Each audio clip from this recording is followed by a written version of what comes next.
খলিফাতুল মুসলিমিন আবু বকর সিদ্দিক রাদিয়াল্লাহু আনহু। বইটির মূল লেখক ডক্টর আলী মুহাম্মদ সাল্লাবি। বইটি অনুবাদ করেছেন আব্দুর রশিদ তারাপাশি। কালান্তর প্রকাশনী বইটি প্রকাশ করেছেন। বইটি থেকে আপনি আবু বকর সিদ্দিক রাদিয়াল্লাহু আনহু-এর বংশ, ইসলামী দাওয়াত, মদিনায় হিজরত, তার বাহিনী, কীভাবে তিনি খিলাফত অর্জন করেছিলেন, এক কথায় আপনি আবু বকর সিদ্দিক রাদিয়াল্লাহু আনহু সম্পর্কে বিস্তীর্ণ বর্ণনা পাবেন এই বই থেকে। উসামা বাহিনী পাঠানোর ব্যাপারে সাহাবীদের সঙ্গে আলোচনা। উসামা বাহিনী পাঠানোর ব্যাপারে কয়েকজন সাহাবী খলিফাতুল মুসলিমিন আবু বকর রাদিয়াল্লাহু আনহুকে পরামর্শ দেন। এই মুহূর্তে উসামা বাহিনী পাঠানোর বিষয়ে তিনি যেন নতুন করে চিন্তা ভাবনা করেন। তারা বলেন, আপনি তো জানেন অনেক দুর্বল মুসলমান ও আরববাসী আপনার বিরুদ্ধে দাঁড়িয়ে আছে। এমতো অবস্থায় নিষ্ঠাবান মুসলমানদের মদিনা থেকে দূরে পাঠানো উচিত হবে না। এদিকে উসামাও ইউরোপ থেকে মদিনায় ফিরে আসার অনুমতি চেয়ে উমর রাদিয়াল্লাহু আনহুকে খলিফা আবু বকর রাদিয়াল্লাহু আনহু এর দরবারে পাঠিয়ে দেন। উসামা রাদিয়াল্লাহু আনহু বলেন, আমার সঙ্গে রয়েছেন অসংখ্য মুসলিম নেতা, বেশিরভাগ নিষ্ঠাবান মুসলমান। বর্তমান পরিস্থিতিতে আপনি রাসূলের খলিফা, রাসূলের শহর এবং মুসলমানদের নিরাপত্তা নিয়ে মুশরিকদের পক্ষ থেকে প্রচণ্ড সংখ্যাবোধ করছে। তার বাহিনীকে ফিরে আসার অনুমতি দেওয়া হোক। কিন্তু আবু বকর রাদিয়াল্লাহু আনহু তার সিদ্ধান্তে অটল থাকেন। ফল যাই হোক, তিনি শাম অভিমুখে বাহিনী পাঠানোর ব্যাপারে কারো কোনো পরামর্শ আমলে নেননি। কারণ শামে অভিযান পরিচালনার সিদ্ধান্ত খোদ নবীজি দিয়েছেন। এই সিদ্ধান্ত কিছুতেই পরিবর্তন করা যাবে না। এজন্য তিনি অভিযান পরিচালনায় জোর দেন। খলিফার এমন সিদ্ধান্তে উসামা সহ অন্য সামরিক নেতৃবৃন্দ সন্তুষ্ট হতে পারেননি। তারা নানাভাবে খলিফাকে বোঝাতে থাকেন, সিদ্ধান্তটি পুনর্বিবেচনা করতে বলেন। আবেদন নিবেদন এ ধারাবাহিকতায় অব্যাহত থাকলে খলিফা এই বিষয়ে আলোচনার জন্য মুহাজির ও আনসারদের সমন্বয়ে একটি সাধারণ সভা আহ্বান করেন। পরামর্শ সভায় বিষয়টি নিয়ে বিভিন্ন আঙ্গিকে আলোচনা করা হয়। নবীজি পরবর্তী জটিল এই মুহূর্তে উসামা বাহিনী পাঠানোর ব্যাপারে বিরোধিতাকারীর মধ্যে উমর রাদিয়াল্লাহু আনহু ছিলেন সামনের সারিতে। তিনি এই অবস্থায় খলিফা উম্মাহাতুল মুমিনিন মদিনা এবং মদিনার অধিবাসীদের জন্য বিষয়টিকে শঙ্কাজনক মনে করেছিলেন। আশঙ্কা করেছিলেন এই সুযোগে হয়তো মুশরিক ও মুরতাদরা মদিনার উপর হামলে পড়তে পারে, মদিনায় তাদের আধিপত্য প্রতিষ্ঠা করে নিতে পারে। নেতৃস্থানীয় সাহাবীগণ জোর দিয়ে এই শঙ্কার কথা তুলে ধরেন। আবু বকর রাদিয়াল্লাহু আনহু তাদের কথা শুধু শুনেন, তাদের প্রাণ খুলে কথা বলতে দেন, স্ব অভিমত স্পষ্ট করার সুযোগ দেন। এরপর তিনি সভা সমাপ্ত ঘোষণা করে মসজিদে নববীতে আরেকটি পরামর্শ সভা আহ্বান করে সাহাবীদের বলেন, রাসূল সাল্লাল্লাহু আলাইহি ওয়াসাল্লাম যে বাহিনী তৈরি করেছিলেন সে বাহিনীকে অভিযানে পাঠানো হবে না, এই কথাটা আপনারা ভুলে যেতে পারেন। তিনি স্পষ্ট জানিয়ে দেন, অচিরেই এই পরিকল্পনার বাস্তবায়ন হতে চলেছে। এজন্য যদি মদিনা নগরী মুরতাদদের দ্বারা আক্রান্ত হয় তবু অভিযান বাস্তবায়ন করা হবে। তিনি সাহাবীদের সম্বোধন করে বলেন, ওই সত্তার শপথ যার হাতে আমি আবু বকরের প্রাণ, আমার যদি নিশ্চিত বিশ্বাসও থাকে যে হিংস্র প্রাণীরা আমাকে খুবলে খাবে, তথাপি উসামা বাহিনী পাঠানো থেকে বিরত থাকব না, কারণ এটা রাসূলের নির্দেশ। যদি এই নগরীতে আমি ছাড়া দ্বিতীয় আরেকজন না থাকে তবু আমি এই সিদ্ধান্ত বাস্তবায়ন করব। হ্যাঁ, নৈতিক দিক থেকে আমি আবু বকর রাদিয়াল্লাহু আনহু কর্তৃক উসামা বাহিনী পাঠানোর এই সিদ্ধান্ত ছিল যথাযথ, কারণ এ ব্যাপারে রাসূলের নির্দেশনা বিদ্যমান ছিল। অভিযান পরবর্তী অবস্থাও প্রমাণ করে আবু বকরের সিদ্ধান্ত সঠিক ছিল। যে পরিকল্পনা সামনে রেখে তিনি সংকল্প করেছিলেন তা ছিল বাস্তবসম্মত।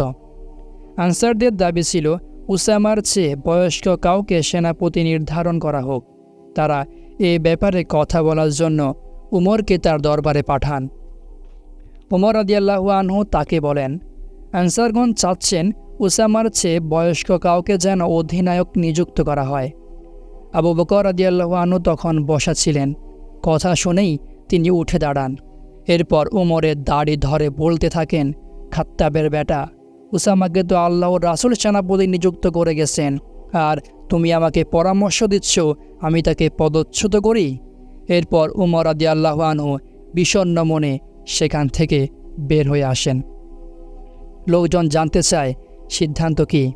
তিনি জবাব দেন, তোমরা এখান থেকে চলে যাও। তোমাদের দাবির সপক্ষে খলিফার কোনো সমর্থন পাওয়া যায়নি।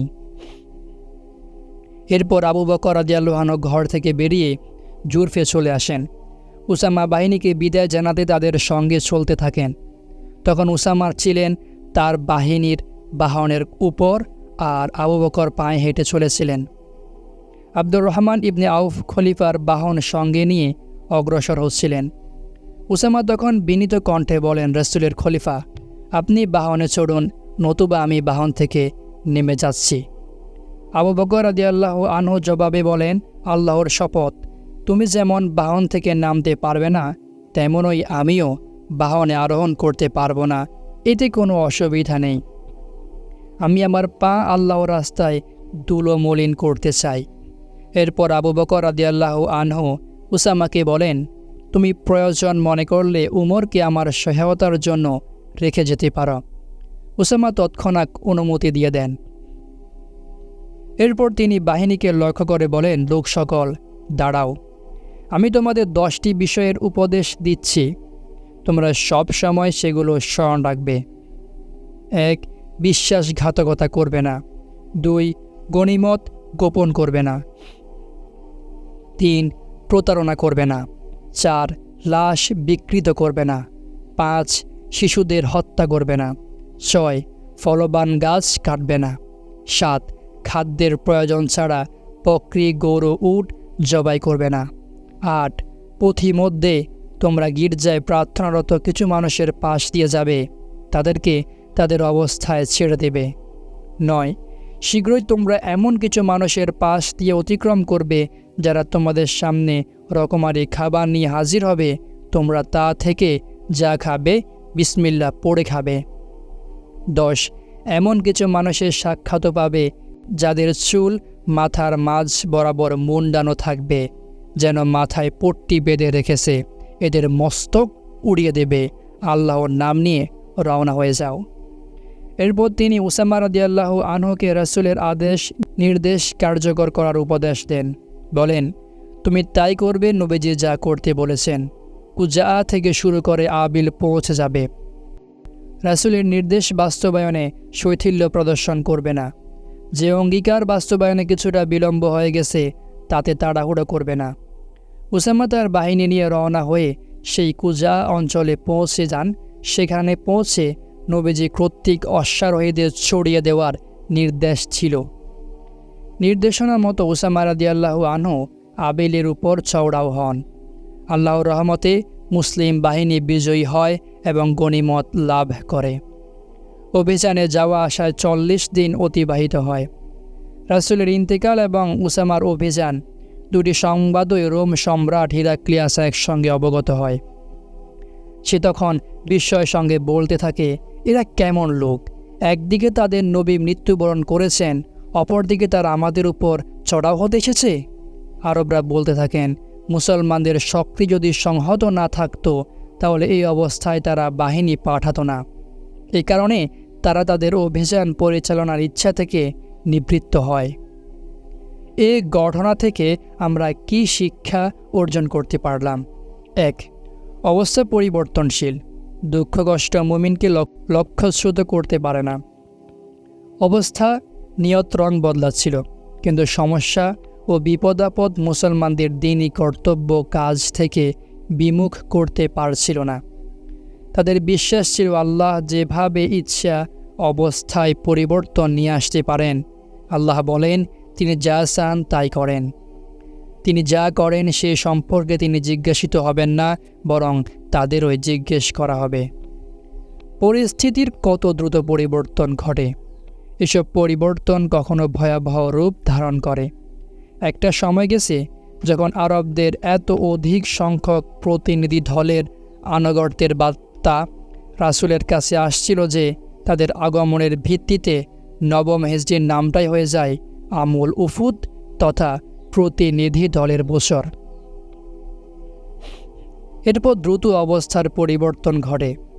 আশঙ্কা হতে থাকে কি জানি মদিনার দারুল খিলাফত শত্রু দ্বারা আক্রান্ত হয়ে পড়ে। শত্রু গোত্রগুলো তাদের ভ্রান্ত ধারণার বর্ষবর্তী হয়ে ইসলাম ও মুসলমানদের নিশ্চিহ্ন করে দিতে পারে। এটা বিস্ময়কর কিছু ছিল না, কেননা জাতিসমূহের ব্যাপারে আল্লাহ তাআলার নীতি হচ্ছেন তিনি কোনো জাতিকে এমন অবস্থায় রাখেন না, বরং তাদের অবস্থায় পরিবর্তন ঘটাতে থাকেন, সার্বিক যুগচিত্রে পরিবর্তন নিয়ে আসেন। এ সম্পর্কে আল্লাহ বলেন, আর এই দিনগুলোকে আমি মানুষের মধ্যে পালাক্রমে আবর্তন ঘটিয়ে থাকি। এই আয়াতের ব্যাখ্যা ইমাম রাজি রহেমাউল্লাহ বলেন, এই আয়াতের মর্ম হচ্ছে মানুষের দুনিয়ার জীবন ক্রমাগত পাল্টাতে থাকে, এর কোনো স্থিরতা নেই, চাই দিনগুলো আনন্দের হোক কিংবা ব্যথা বেদনার। আজ যদি তার ভাগ্যে আনন্দ জুটে তাহলে তার শত্রুর হয়তো কষ্ট জুটছে, পরের দিন এর বিপরীত হতে পারে। কারো অবস্থা স্থির থাকে না, এর প্রতিক্রিয়াও স্থির থাকে না। এখানে মুজারের সিগায় আবর্তন ঘটিয়ে থাকি ব্যবহৃত হয়েছে, যা জাতিসমূহের অবস্থান পরিবর্তনে নতুনত্ব ও নিত্যতা বুঝিয়ে থাকে। কাজী আবু সাঈদ বলেন, মুজারের সিগা নতুনত্ব ও নিত্যতা বুঝিয়ে থাকে। এর দ্বারা আল্লাহ বুঝিয়েছেন তার রীতি অনুযায়ী অতীতকালে পরিবর্তন ঘটেছে এবং বর্তমানকালেও ঘটছে। একটি প্রবাদ আছে, কাল পরিবর্তনশীল, যুদ্ধে কখনো বিজয়ী হয় এই পক্ষ, কখনো হয় অপর পক্ষ। একদিন আমাদের পক্ষে, একদিন আমাদের বিপরীতে, একদিন কষ্ট দেওয়া হয়, একদিন আনন্দ দেওয়া হয়। আবু বকর রাদিয়াল্লাহু আনহু উম্মাহকে এই শিক্ষা দিতে চেয়েছিলেন, বিপদ যখন ঘনীভূত হয় তখন ধৈর্য ধারণ করবে। ধৈর্যের সঙ্গে রয়েছে আল্লাহর সাহায্যের সম্পর্ক। আল্লাহর রহমত হতে নিরাশ হতে নেই, কারণ আল্লাহ বলেন, নিশ্চয়ই আল্লাহর অনুগ্রহ সৎকর্ম পরায়ণদের নিকটবর্তী। সূরা আরাফ। মুসলমানদের জন্য এই বাস্তবতার স্মরণ রাখা চাই, বিপর্যয় ও দুঃসহ অবস্থা যত কঠিন হোক না কেন, এর জন্য আল্লাহর নীতি হচ্ছে নিশ্চয় কষ্টের সঙ্গে রয়েছে স্বস্তি, নিশ্চয়ই কষ্টের সঙ্গে রয়েছে স্বস্তি। সূরা ইনশিরা। শুরু থেকে মুসলমানদের অবস্থা সত্যি বিস্ময়কর। রাসূল সাল্লাল্লাহু আলাইহি ওয়াসাল্লামের অবস্থাকে এইভাবে ব্যক্ত করেছেন, মুমিনের অবস্থা সত্যি বিস্ময়কর, তার সব কিছুই কল্যাণকর। এটা মুমিন ছাড়া কারো ভাগ্যে জুটবে না। যদি সে আনন্দিত হয় তাহলে কৃতজ্ঞতা জ্ঞাপন করে, কল্যাণপ্রাপ্ত হয়, আর কষ্টে নিপতিত হলে ধৈর্য ধারণ করে, কল্যাণপ্রাপ্ত হয়। উসামা বাহিনী পাঠানোর মধ্যে অন্যতম শিক্ষা হচ্ছে, সংকট যতই কঠিন হোক না কেন তা মুমিনকে তার দিন থেকে ফিরিয়ে রাখতে পারে না। নবীজির ইন্তেকালের পর কঠিন ওই সময়েও আবু বকরকে তার কর্তব্য পালন থেকে বিরত রাখতে পারেনি। তিনি ভয়াবহ এক পরিস্থিতিতে উসামা বাহিনীকে রওনা হওয়ার নির্দেশ দিয়েছিলেন। সর্বাবস্থায় দিনী কাজ অগ্রাধিকার দেওয়ার যে শিক্ষা রাসূল সাল্লাল্লাহু আলাইহি ওয়াসাল্লাম থেকে লাভ করেছিলেন, আবু বকর তা সামনে রেখেছিলেন। আমৃত্যু তিনি তার সে অবস্থানে অটল ছিলেন। 2. দাওয়াতি কাজ ব্যক্তি নির্ভর নয়, সর্ব অবস্থায় রাসূলের আনুগত্য ওয়াজিব। কঠিন এই পরিস্থিতিতে উসামা বাহিনী পাঠানো থেকে আমাদের সামনে এই বাস্তবতায় পরিষ্কার হয় যে আবু বকর যেন তার কথা ও কর্মতৎপরতা দ্বারা এই কথাই বোঝাতে চেয়েছিলেন, দ্বীনের দাওয়াতি আন্দোলন কোনো অবস্থায় থমতে থাকতে পারে না। এমনকি সৈয়দুল খালক, ইমামুল আম্বিয়া, কাইদুল মুরসালিনের বিয়োগ ব্যথায়ও এতে অন্তরায় হতে পারে না। দ্রুত উসামা বাহিনীকে পাঠানোর মাধ্যমে তিনি এই বিষয়টি প্রমাণ করতে চাচ্ছিলেন যে দাওয়াতি কাজ কোনো অবস্থায় বন্ধ রাখা যায় না। সুতরাং নবীজির ইন্তেকালের তৃতীয় দিনেই তিনি ঘোষণা জারি করেন, ইতিপূর্বে যারা উসামা বাহিনীকে অংশ নিয়েছিল তারা যেন দ্রুত জুরফে পৌঁছে যায়। এছাড়া আবু বকর রাদিয়াল্লাহু আনহু তার বায়াত পরবর্তী ভাষণের পরিষ্কার বলে দিয়েছিলেন তিনি দ্বীনের খিদমতে সর্বাত্মক প্রচেষ্টা চালিয়ে যাবেন। এক বর্ণনায় তার কথাগুলো ছিল নিম্নরূপ: লোক সকল, আল্লাহকে ভয় করো, আপন রবের উপর নির্ভর করো। নিঃসন্দেহে আল্লাহর দ্বীন প্রতিষ্ঠিত আছে এবং আল্লাহর বাণী পূর্ণতায় পৌঁছে গেছে। আল্লাহ তাকে সাহায্য করবেন যে তার দ্বীনকে সাহায্য করবে। আল্লাহই তার দ্বীনকে সম্মান করবেন এবং বিজয় দান করবেন। যারা আমাদের বিরুদ্ধে দাঁড়াবে আমরা তাদের কোনো পরোয়া করব না। নিঃসন্দেহে আল্লাহর তরবারি এখন খাপ মুক্ত। তরবারিগুলো আমরা ফেলে রাখিনি। যারা আমাদের বিরুদ্ধে দাঁড়াবে আমরা তাদের সঙ্গে ঠিক সেভাবে জিহাদ চালিয়ে যাব যেভাবে আল্লাহ রাসূলের সঙ্গ থেকে জিহাদ করতাম। অতএব কোনো ব্যক্তি যেন অত্যাচার, অনাচার এবং বিদ্রোহের পথে পা না বাড়ায়, নতুবা এর দায়ভার তাকেই বহন করতে হবে। উসামা বাহিনী পাঠানোর ঘটনা থেকে যেসব শিক্ষা অর্জিত হয় এর মধ্যে একটি হচ্ছে সুখে দুঃখে সর্ব অবস্থায় মুসলমানের উপর তাদের নবীর নির্দেশের আনুগত্য জরুরি।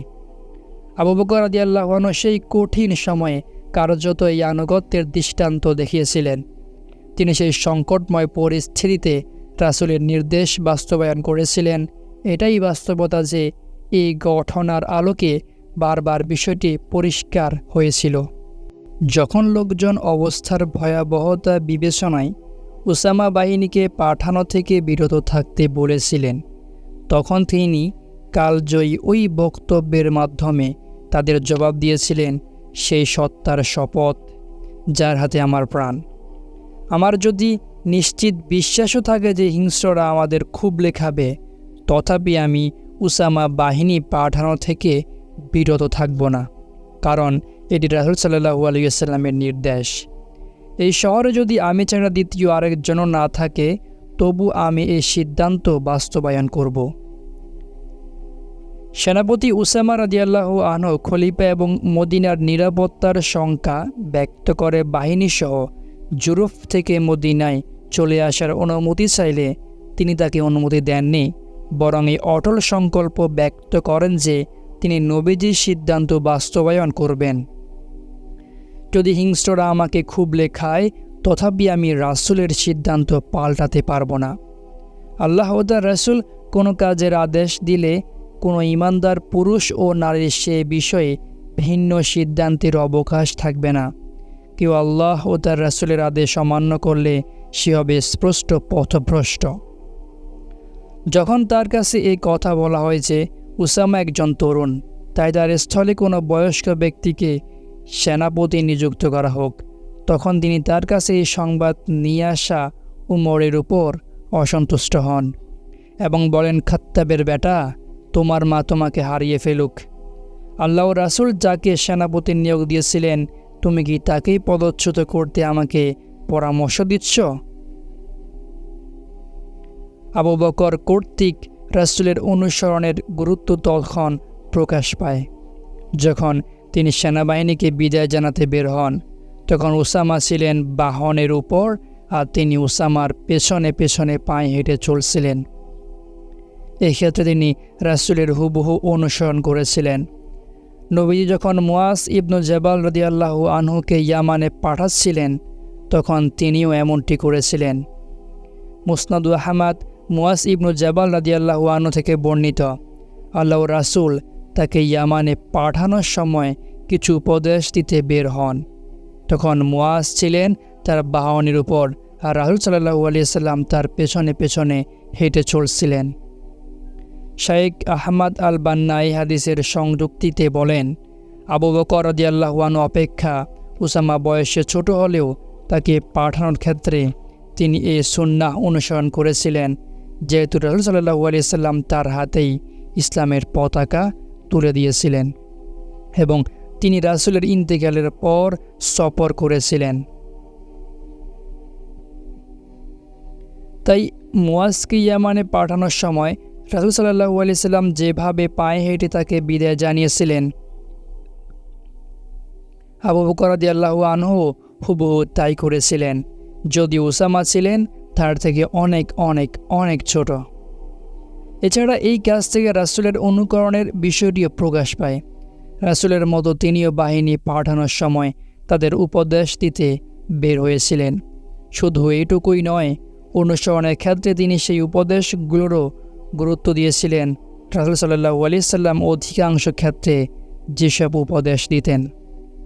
এরপর দেখুন, কেবল কথায় কাজে রাসূলের অনুসরণকে গুরুত্ব দেননি, বরং সেনাপতি উসামাকে উপদেশ দিতে গিয়ে রাসূলের নির্দেশগুলো অক্ষরে অক্ষরে বাস্তবায়নের নির্দেশ দেন। এক্ষেত্রে ঔদাসীন্যের ব্যাপারে কঠোরভাবে নিষেধ করেন। উসামাকে বলেন, তুমি তাই করবে। রাসূল সাল্লাল্লাহু আলাইহি সাল্লাম তোমাকে যা করতে নির্দেশ দিয়েছিলেন। কুজা থেকে অভিযান শুরু করে আবিলের উপর চড়াও হবে এবং রাসূলুল্লাহর কোনো নির্দেশ বাস্তবায়নে ত্রুটি করবে না। অন্য বর্ণনা এসেছে, তিনি বলেছিলেন, উসামা, তোমাকে যে দিকে বের হওয়ার নির্দেশ দেওয়া হয়েছে সেদিকে বেরিয়ে যাও। এরপর রাসূলের সিদ্ধান্ত মোতাবেক ফিলিস্তিনের দিকে বের হয়ে মুতায় গিয়ে আক্রমণ চালাও। যেখানে পৌঁছাতে পারবে না সেখানেই আল্লাহ যথেষ্ট। ইবনু আসিরের এক বর্ণনায় এসেছে, আবু বকর রাদিয়াল্লাহু আনহু উসামা রাদিয়াল্লাহু আনহুকে উপদেশ দিয়েছিলেন তিনি যেন তাই করেন। রাসূল সাল্লাল্লাহু আলাইহি সাল্লাম তাকে যা করতে নির্দেশ দিয়েছেন।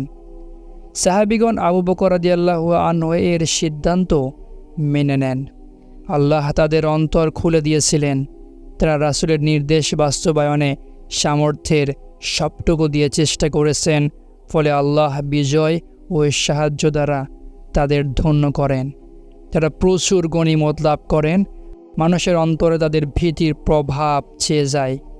এভাবেই আল্লাহ শত্রুদের চক্রান্ত থেকে তাদের রক্ষা করেন।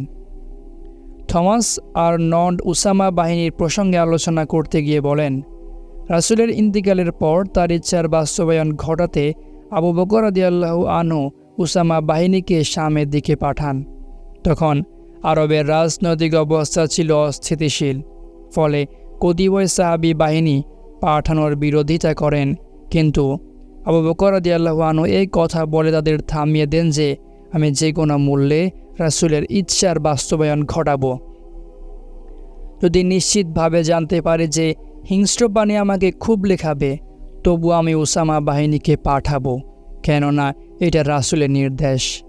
এরপর বলেন, এটাই ছিল সেই যুগান্তকারী অভিযান যার ফলে মুসলমানরা পরবর্তীকালে আরব, শাম, পারস্য এবং উত্তর আফ্রিকায় আধিপত্য বিস্তার করে নিয়েছিলেন। তারা প্রাচীন পারস্য সাম্রাজ্যের পতন ঘটিয়েছিলেন এবং রোমানদের দখল থেকে বেশ কিছু উন্নত অঞ্চল মুক্ত করেছিলেন। আমরা দেখতে পাই আল্লাহ তাআলা এই উম্মাহের বিজয় ও সাহায্যকে তার রাসূলের আনুগত্যের সঙ্গে জুড়ে নিয়েছেন। যে তার আনুগত্য করবে তার জন্য থাকবে সাহায্য ও বিজয়, আর যে অবাধ্যতা করবে তার জন্য থাকবে লাঞ্ছনা ও লজ্জা। উম্মাহের জীবনের রহস্য কিন্তু আল্লাহর আনুগত্য এবং নবী কারীমের সুন্নাহের অনুসরণের মধ্যে নিহিত। ৩. মুমিনদের মতভিন্নতা এবং কিতাব সুন্নাহের মাধ্যমে তার নিরসন। এই ঘটনা থেকে বোঝা যায় যে প্রকৃত ঈমানদারদের মধ্যেও কখনো মতবিরোধ দেখা দিতে পারে। এক কঠিন দুঃসময়ে উসামা বাহিনী পাঠানোর ব্যাপারে সাহাবীগণের মধ্যে মতভিন্নতা দেখা দিয়েছিল। উসামার নেতৃত্ব নিয়েও নানা কথাবার্তা চলছিল, কিন্তু এই মতভিন্নতা ছিল সম্পূর্ণ বিদ্বেষ ও হিংসামুক্ত। এছাড়া মতভিন্নতা প্রকাশ পাওয়ার পরও কেউ নিজের সিদ্ধান্তে অনড় থাকেননি। উসামা বাহিনীকে পাঠানোর ক্ষেত্রে আবু বকর রাসূলের নির্দেশের প্রতি সাহাবীদের দৃষ্টি ফেরান। তাদের সামনে এই কথা স্পষ্ট করেন, অবস্থা যতই গুরুতর হোক না কেন, আমি রাসূলের সিদ্ধান্ত কার্যকর করবই। আবু বকর রাদিয়াল্লাহু আনহু এর এই সিদ্ধান্ত শুনে সাহাবীদের অন্তর প্রশান্ত হয়ে যায়। তারা নিজেদের অভিমত প্রত্যাহার করে তার সিদ্ধান্ত মেনে নেন। এর মাধ্যমে এই মাসআলা প্রকাশ পায় যে সংখ্যাগরিষ্ঠেরা যদি সরাসরি কোনো দলিল বিরোধী হয় তাহলে তা অগ্রাহ্য হবে। দেখুন, সকল সাহাবীর সিদ্ধান্ত ছিল উসামা বাহিনী প্রেরণ আপাতত স্থগিত রাখা হোক। আর আবু বকর রাদিয়াল্লাহু আনহু এই বিষয়টি বোঝাতে পুরোদমে সচেষ্ট ছিলেন যে আরবরা কিন্তু আপনার বিরুদ্ধে দাঁড়িয়ে আছে। উসামা বাহিনীকে পাঠিয়ে দিলে তখন তাদের প্রতিরোধ করা কঠিন হয়ে দাঁড়াবে। যারা এই কথা বলেছিলেন তারা সাধারণত কেউ ছিলেন না, তারা ছিলেন নবীজির সান্নিধ্যপ্রাপ্ত সাহাবী। তারা ছিলেন পৃথিবীর বুকে নবীদের পরে সকল মানুষের মধ্যে শ্রেষ্ঠ। কেউ আবু বকর রাদিয়াল্লাহু আনহু তাদের সিদ্ধান্ত ফিরিয়ে দিয়ে স্পষ্টভাবে জানিয়ে দেন এই পরামর্শের বিপরীতে নবীজির নির্দেশ বেশি গুরুত্বের দাবিদার এবং তা বাস্তবায়ন করা ওয়াজিব। এই বাস্তবতা নবীজির ইন্তেকালের ঘটনায়ও স্পষ্ট। সেদিন উমর রাদিয়াল্লাহু আনহু সহ অধিকাংশ সাহাবী বলেছিলেন নবীজির ইন্তেকাল হয়নি, কেবল অল্প সংখ্যক সাহাবী ইন্তেকালের কথা বলেছিলেন। তাদের মধ্যে আবু বকরও ছিলেন একজন। সেখানেও দেখা যায় আবু বকর রাদিয়াল্লাহু আনহু কুরআনের স্পষ্ট দলিলের মাধ্যমে দৃঢ় অবস্থান গ্রহণ করেছিলেন এবং সংখ্যাগরিষ্ঠের সিদ্ধান্তকে কুরআনের আলোকে ভুল প্রমাণিত করেছিলেন। হাফিজ ইবনু হাজার রহেমাহুল্লাহ রাসূলের ইন্তেকাল প্রশ্নে সংখ্যাগরিষ্ঠের সিদ্ধান্তের উপর সংযুক্তি টেনে বলেন, ইজতিহাদের ক্ষেত্রে সংখ্যালঘিষ্ঠরাও কখনো সঠিক সিদ্ধান্তে উপনীত হতে পারে, আবার সংখ্যাগরিষ্ঠরাও ভুল করতে পারে। তাই শুধু সংখ্যাগরিষ্ঠতাকে ভিত্তি করে কোনো সিদ্ধান্তে উপনীত হওয়া ঠিক নয়। সার কথা, উসামা বাহিনী পাঠানো থেকে আমরা এই শিক্ষাই পাই যে কোনো সিদ্ধান্তের ক্ষেত্রে সংখ্যাগরিষ্ঠের মতো প্রধান সিদ্ধান্তটি সঠিক হওয়ার দলিল নয়। এই শিক্ষাও পায় যে হকপন্থীদের সামনে যখন সত্য প্রকাশ পায় তখন তারা সত্য স্বীকারে এতটুকু ইতস্তত করেন না। আবু বকর রাদিয়াল্লাহু আনহু যখন সাহাবীদের সামনে এই কথাটি তুলে ধরেন, খোদ রাসূল সাল্লাল্লাহু আলাইহি সাল্লাম উসামা বাহিনীকে পাঠানোর নির্দেশ দিয়েছিলেন, তিনিই উসামাকে সেনাপতি নিয়োগ দিয়েছিলেন, তখন সকল সাহাবী রাসূলের নির্দেশের আনুগত্য স্বীকার করেন। 4. দাওয়াকে আমল সংশ্লিষ্ট করা এবং ইসলামের সেবায় তরুণদের অবস্থান। রাসূলের সিদ্ধান্তে অটল থাকতে আবু বকর রাদিয়াল্লাহু আনহু উসামার সেনাপতিত্বের ব্যাপারে অনমনীয় দৃষ্টিভঙ্গি প্রদর্শন করেন এবং তা বাস্তবায়িত করেন। সবাইকে তা মানতে বাধ্য করেন। এই বাস্তবতা দুটি কথা থেকে প্রকাশ পায়। 1. উসামা রাদিয়াল্লাহু আনহু এর বয়স ছিল তখন 18 বা 20 বছর, আর আবু বকর রাদিয়াল্লাহু আনহুর বয়স 60 বছর অতিক্রম করে গিয়েছিল। এত বিশাল তফাতের পরেও আবু বকর রাদিয়াল্লাহু আনহু পায়ে হেঁটে আরোহী উসামাকে বিদায় জানিয়েছিলেন। যখন সংকুচিত উসামা তাকে বলেন, হয় আপনি আরোহী হন নতুবা আমাকে অশ্বপৃষ্ঠ থেকে নামার অনুমতি দিন, তখন তিনি তার কোনো কথাতেই সায় দেননি। নিজে যেমন আরোহী হননি তেমনি তাকেও নামতে দেননি। পায়ে হেঁটেই তিনি কার্যত উসামা রাদিয়াল্লাহু আনহু এর নেতৃত্বে স্বীকৃতির আহ্বান জানিয়েছিলেন। যাদের অন্তরে তার নেতৃত্ব নিয়ে কিছুটা দ্বিধা ছিল তা এভাবে তিনি দূরীভূত করে দিয়েছিলেন। আবু বকরের পায়ে হেঁটে চলার মাধ্যমে সাহাবীদের যেন বলেছিলেন, মুসলমানগণ লক্ষ্য করুন, আমি আল্লাহ রাসূলের খলিফা হওয়ার পরও পায়ে হেঁটে আরোহী উসামার নেতৃত্বকে সম্মান দেখাচ্ছি। তাকে তো রাসূল সাল্লাল্লাহু আলাইহি সাল্লাম সেনাপতি মনোনীত করেছিলেন, অতএব তোমরা কোন দুঃসাহসে তার নেতৃত্ব নিয়ে কথা বলছ? 2. আবু বকর রাদিয়াল্লাহু আনহু তখন মাত্রই খিলাফত প্রাপ্ত হয়েছেন। অপরদিকে সার্বিক পরিস্থিতিও জটিল এবং নাজুক মুহূর্তে রাষ্ট্র পরিচালনার স্বার্থে আবু বকর রাদিয়াল্লাহু আনহু উমর রাদিয়াল্লাহু আনহুকে তার পাশে রাখতে চাচ্ছিলেন। উমর রাদিয়াল্লাহু আনহু ছিলেন উসামা বাহিনীর অন্যতম এক সদস্য। ফলে তিনি সরাসরি উমরকে থেকে যাওয়ার নির্দেশ না দিয়ে বরং সেনাপতি উসামার কাছে তাকে রেখে যাওয়ার অনুরোধ পেশ করেন। এভাবে আবু বকর রাদিয়াল্লাহু আনহু উম্মাকে নেতৃত্বের মর্যাদা প্রদানের ব্যাপারটিও শিখিয়ে দিয়েছিলেন।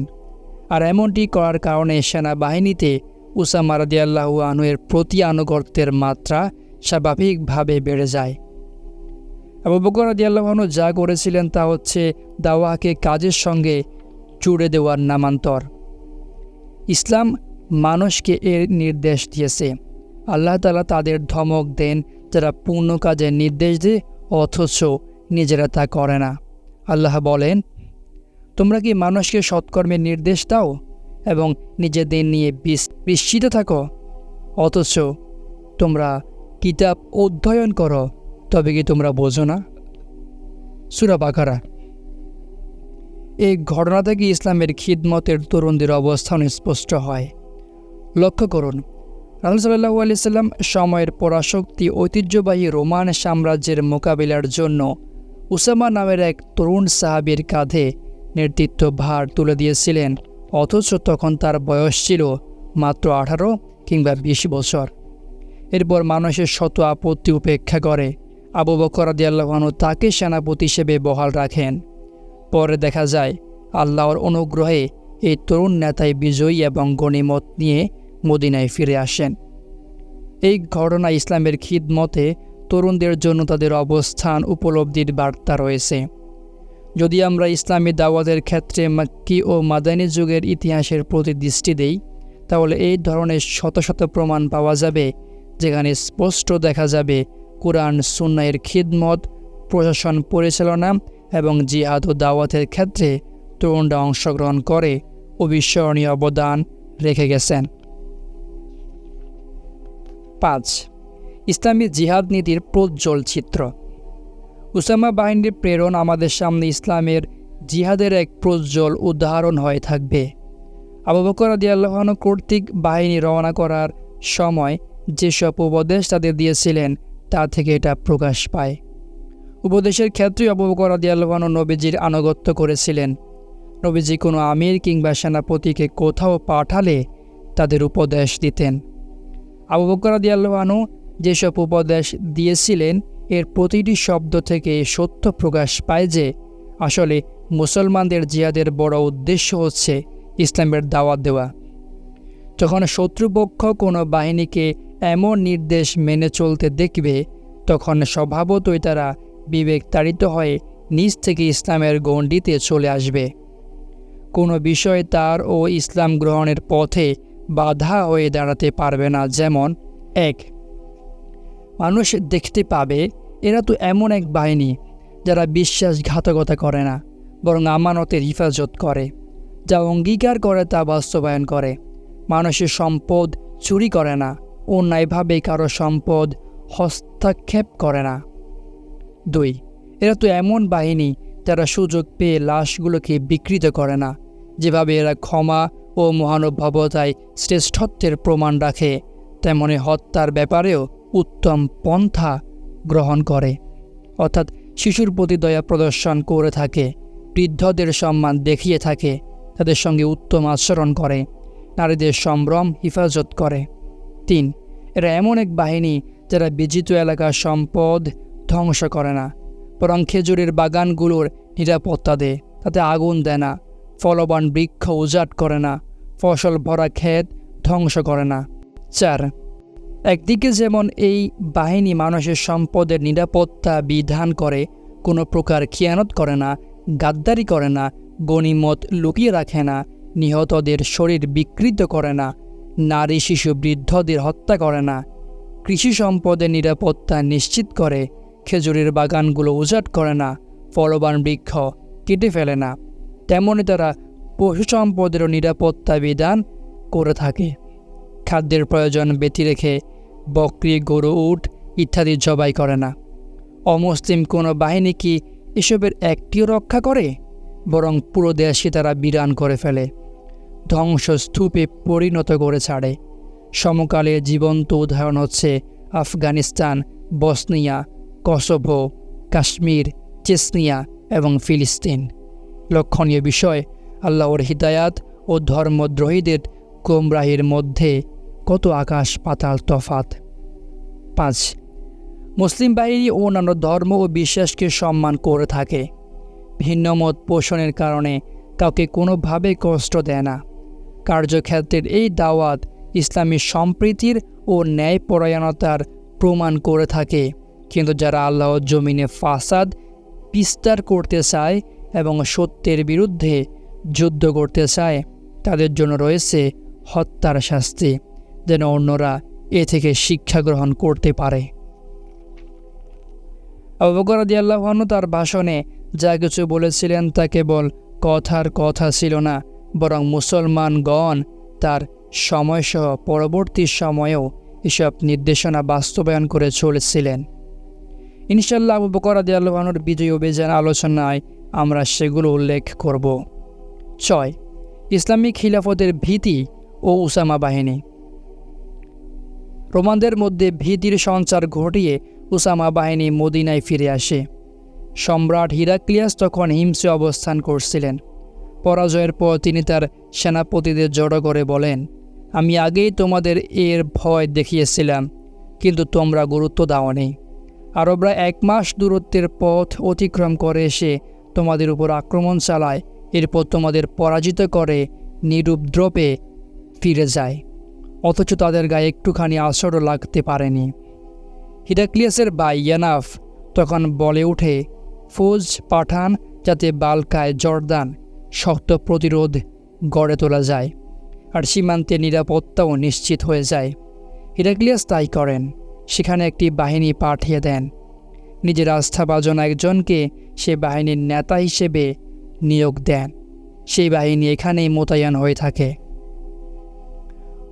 রোমানরা বিস্ময়ের সঙ্গে বলাবলি করছিল, এরা তো দেখি আজব মানুষ, কাল ওদের নবী মারা গেলেন আর আজ তারা আমাদের এখানে আক্রমণ করতে এসেছে। একইভাবে উত্তরাঞ্চলের আরব গোত্রগুলো মুসলমানদের ভয়ে ভীত হয়ে ওঠে।